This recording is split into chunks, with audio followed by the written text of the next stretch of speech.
So the forest went from the Shire, I guess your direction on the Shire, all the way to Dunland. And Treebeard is telling us that Fangorn was just the east end of it. So the Old Forest and Fangorn were once connected, and Old Man Willow was, hello everybody, welcome to Aude and Tulava, where we are walking our way through Tolkien's Legendarium, looking for new insights and a greater understanding of the works we all love.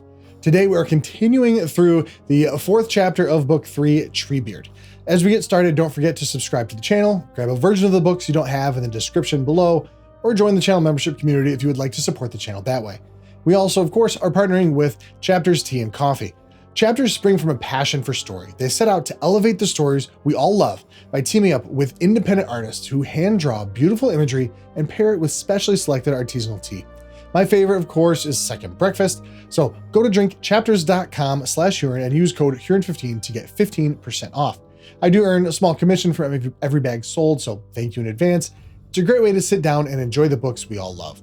That's drinkchapters.com/Huron and use code Huron15 to get 15% off. All right, let's dive in. Treebeard has saved our young hobbits. He has taken them into his arms, well, I guess it's real, but whatever, not romantically, and is taking them to one of his houses. Sounds a little less altruistic when I say it that way. Anyway, he picks them up, walks deliberately down the stairs from the top of the hill, and off they go. At once he set off with long, deliberate strides through the trees, deeper and deeper into the wood, never far from the stream, climbing steadily up towards the slopes of the mountains. Many of the trees seemed asleep, or as unaware of him as any other creature that merely passed by. But some quivered and some raised up their branches above his head as he approached. All the while, as he walked, he talked to himself in a long, running stream of musical sounds. Even though we've been in Fangorn for like 6 pages already, we've never got terribly far into it. Here, I feel like Tolkien is setting the scene a little bit. We're seeing like the magic of the old world, something that's dying away right next to what's taking over. The world as we know it now. Trees that seem to sleep, just kind of there, not reacting to anything as our trees do. And then there are trees that quiver or raise up their branches. These trees are active. They participate in the world around them.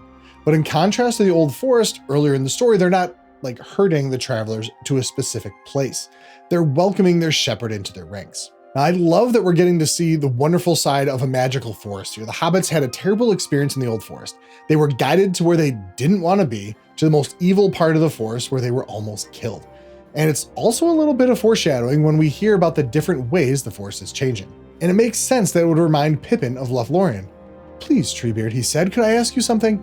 Why did Celeborn warn us against your forest? He told us not to risk getting entangled in it." Did he now?" rumbled Treebeard. "And I might have said much the same if you had been going the other way. Do not risk getting entangled in the woods of Laurel and Doranon. That is what the elves used to call it, but now they make the name shorter. Lothlorien, they call it. Perhaps they are right. Maybe it is fading, not growing. Land of the Valley of Singing Gold, that was it once upon a time. Now it is the Dream Flower. Ah, well, but it is a queer place, and not for just anyone to venture in. I am surprised that you ever got out, but much more surprised that you ever got in. That has not happened to strangers for many a year. It is a queer land. They are falling rather behind the world in there, I guess," he said.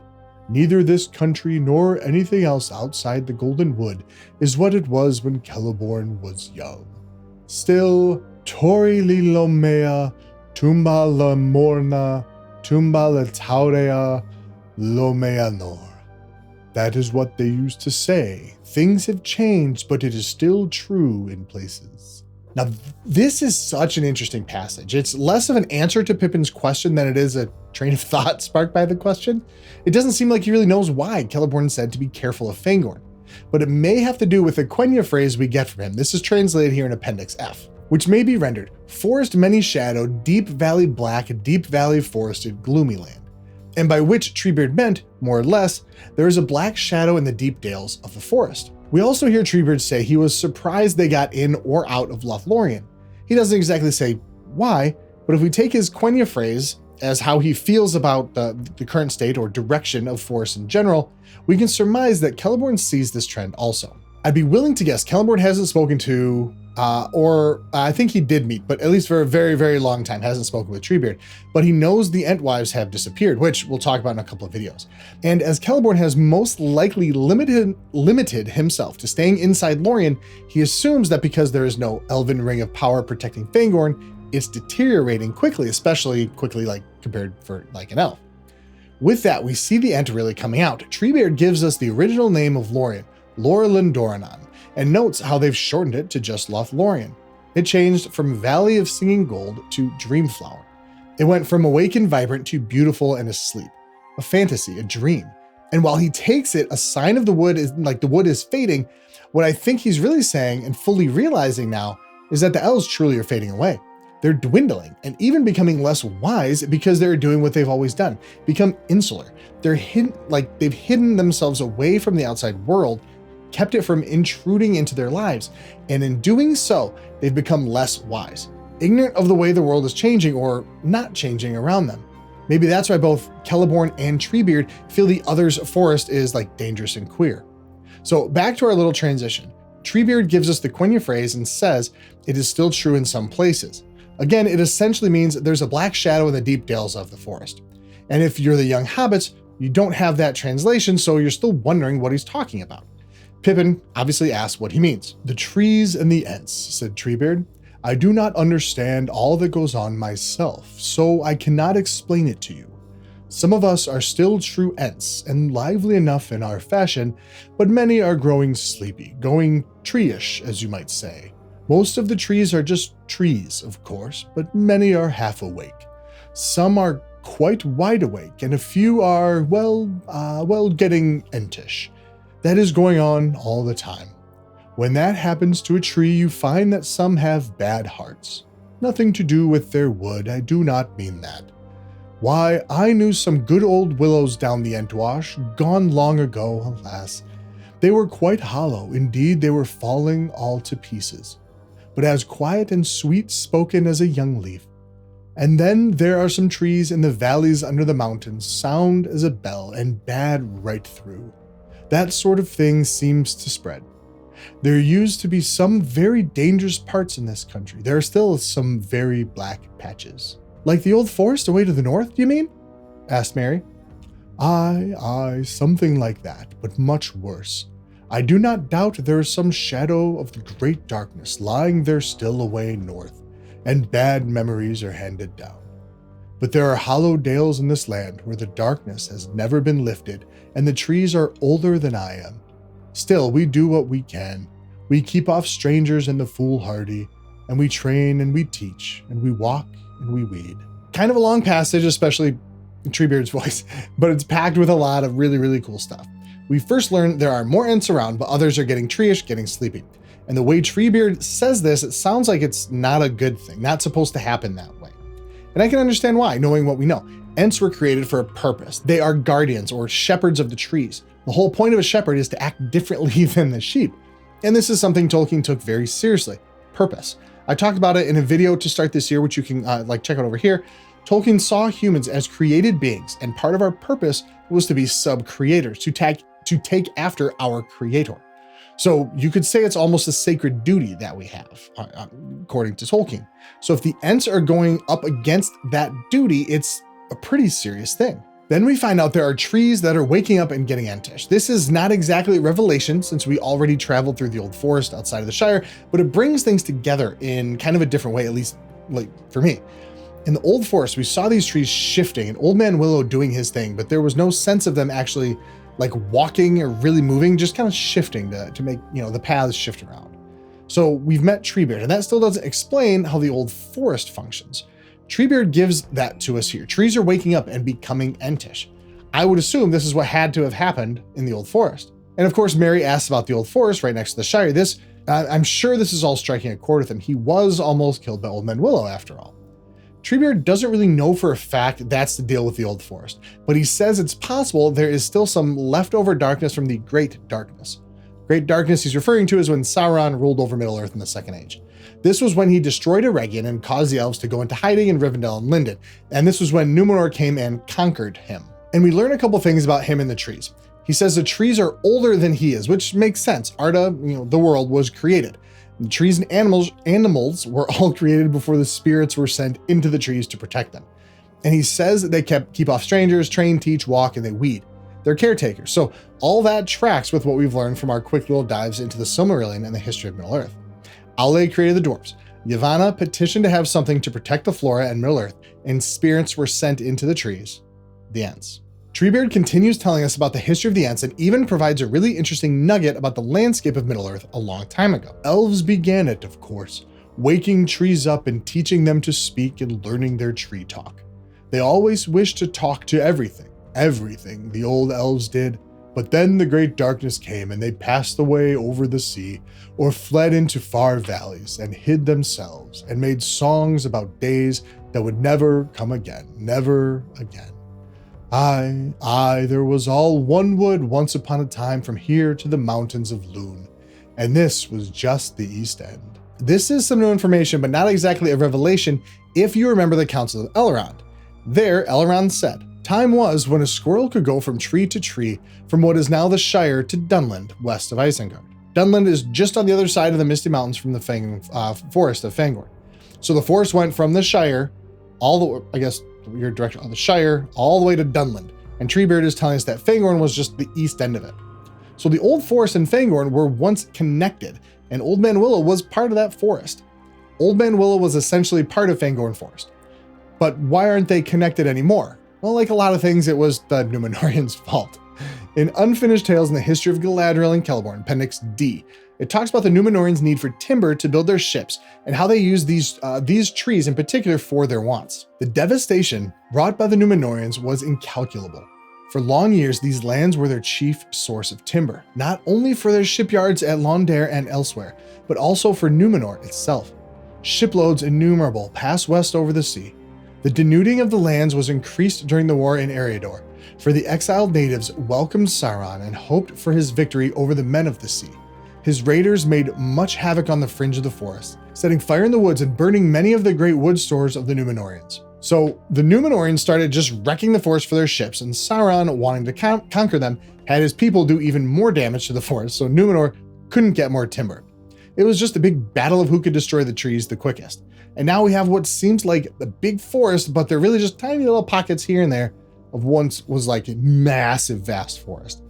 Now we have a poem. Again, and for once, I won't be reading any part of it. What I suggest is watching this video right here to hear the professor himself read the poem. It's only a little over a minute long. Pause the video, go watch it, come right back. I'll be here. We should all know by now that I'm not great at breaking down poetry. If it's like even vaguely complicated, I'm not good at picking out the meter either. All that to say, I don't really understand this poem. Sometimes I read it and I count like 7 feet in iambic. Sometimes I count 4 feet, but then you have those third lines that are short, seem to only have 3 feet. Honestly, I really can't wait until Corey Olsen gets to this section, though it's gonna be like legit, like 20 years. In the poem, there are a lot of unfamiliar words, especially to a first-time reader. I really suggest checking out the interactive map of Beleriand and look around for a bunch of these words. They're essentially all places in Beleriand, the land that was occupied by the elves in the First Age, before the War of Wrath sank it all. So why did Tolkien put this in here if no one had any idea what it was talking about? Personally, I think there are a couple of reasons. One is he wanted us to feel the history of the world he created. We've learned Treebeard is old, so now we're hearing about places from his youth. So they're really, really old. But we can't find them on the map in the book, which could work in Tolkien's favor as those places talked about in the Silmarillion, which Tolkien wanted to publish. I don't think this was his main reason for putting it in, but I think he was hoping that people would reach out to Allen and Unwin, his publishers, asking about his poem, and would work to get that out there, a whole bunch more stories for him to tell. He put so many little things in the Lord of the Rings that it was bound to happen. And when people all started clamoring for more about Beren and Luthien or to learn about Assyrian, he would finally be able to convince them to let him publish the Silmarillion. Luckily for us, his son Christopher was able to get it done. Now, Treebeard eventually arrives at his destination carrying the two hobbits, and we get to see a little bit of his innate magic, I guess you could say. For a moment, Treebeard stood under the rain of the falling spring and took a deep breath. Then he laughed and passed inside. A great stone table stood there, but no chairs. At the back of the bay, it was already quite dark. Treebeard lifted 2 great vessels and stood them on the table. They seemed to be filled with water, but he held his hands over them, and immediately they began to glow, one with a golden and the other with a rich green light. And the blending of the two lights lit the bay, as if the sun of summer was shining through a roof of young trees. Looking back, the hobbits saw that the trees in the court had also begun to glow, faintly at first, but steadily quickening, until every leaf was edged with light, some green, some gold, and some red as copper, while the tree trunks looked like pillars molded out of luminous stone. Now this is probably in the top 5 moments that I wish I could witness. Treebeard created his own little Valinor with the 2 trees, just different colored lights. It must have been something, I don't know, just immeasurably beautiful to see. Then he gives them something to drink, though it's not glowing. The drink was like water, indeed very like the taste of the draughts they had drunk from the Entwash near the borders of the forest. And yet there was some scent or savor in it which they could not describe. It was faint, but it reminded them of the smell of a distant wood borne from afar by a cool breeze at night. The effect of the draught began at the toes, and rose steadily through every limb, bringing refreshment and vigor as it coursed upwards, right to the tips of their hair. Indeed, the hobbits felt that their hair on their heads was actually standing up, waving and curling and growing. I love this little section because of a little science that Tolkien slipped in along with the following paragraph. You hear the narrator describe the feeling of the drink as starting the toes and rising, hair waving and curling. This sounds like a tree, right? Starting at the bottom toes, the roots, and then the hair with the leaves, all stuff. They get water from the ground and they grow out of the top, and their leaves, wave around. In the next paragraph, Treebeard even says he needs to lay down, otherwise the drink will rise to his head. Tolkien is describing capillary action of trees getting water from the ground. It's not mind-blowing, but it's just it's a fun thing when you actually think about it. Now, after the trio finishes their drink, Treebeard has Merry and Pippin tell them about their journey thus far. We don't get any more information, but there is a line that is kind of really interesting to me. They said nothing whatever about the ring, and did not tell him why they set out or where they were going to, and he did not ask for any reasons. Okay, so Treebeard is really polite and not asking about things they weren't, they're not talking about. But if you're carting these little hobbits around for hours, inviting them into your house, or one of your houses, I guess, wouldn't you want to know why they're out trespassing in your woods? Personally, I wonder if it's because Treebeard already talked to Gandalf at this point.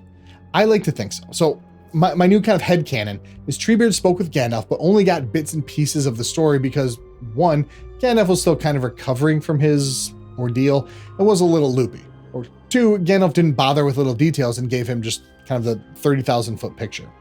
And 3, he wasn't there for a bunch of it because, he was dead. What makes it more entertaining in my brain is the fact that it says Treebeard was particularly interested in everything about Gandalf. He's sitting there knowing Gandalf is alive and just wanting to hear the story from the Hobbit's perspective. Maybe Gandalf wasn't super forthcoming in their conversation, or maybe he was just, again, a little loopy still. As they keep telling their story, I love that Tolkien says Treebeard was interested in everything. It seems like the Hobbits found the perfect audience for their story. But all of this must be relatively new information for Treebeard, right? I doubt he has a, call it particularly large network of spies to keep him up to date in the goings-on around the world. And if Gandalf wasn't super forthcoming in his story, then Treebeard would be able to piece the whole story together even better, getting it from the hobbits. Then we get a little twist. He made them describe the Shire and its country over and over again. He said an odd thing at this point.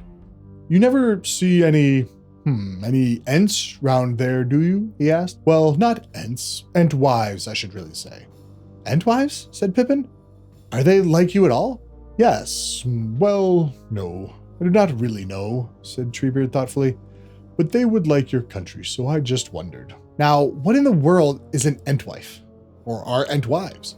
Well, they gloss over this pretty quickly and get back to it later in the chapter, which we will also do next video or the next one after that. So next couple of videos. So get subscribed if you're not already. They finished their story with their trek across Rohan and how Ugluk spoke of Sauron as their master, which is just about the height of their knowledge of Sauron. And Treebeard's response is where we'll finish up this video. Said Treebeard when at last their story had wound and wandered down to the battle of the orcs and the riders of Rohan. Well, that is a bunch of news and no mistake. You have not told me all, no indeed, not by a long way. But I do not doubt that you are doing as Gandalf would wish. There's something very big going on, that I can see, and what it is maybe I shall learn in good time, or in bad time, by root and twig, but it is a strange business. upsprout a little folk that are not in the old lists, and behold, the 9 forgotten riders reappear to hunt them, and Gandalf takes them on a great journey, and Galadriel harbors them in Caras Galadon, and orcs pursue them down all the leagues of Wilderland.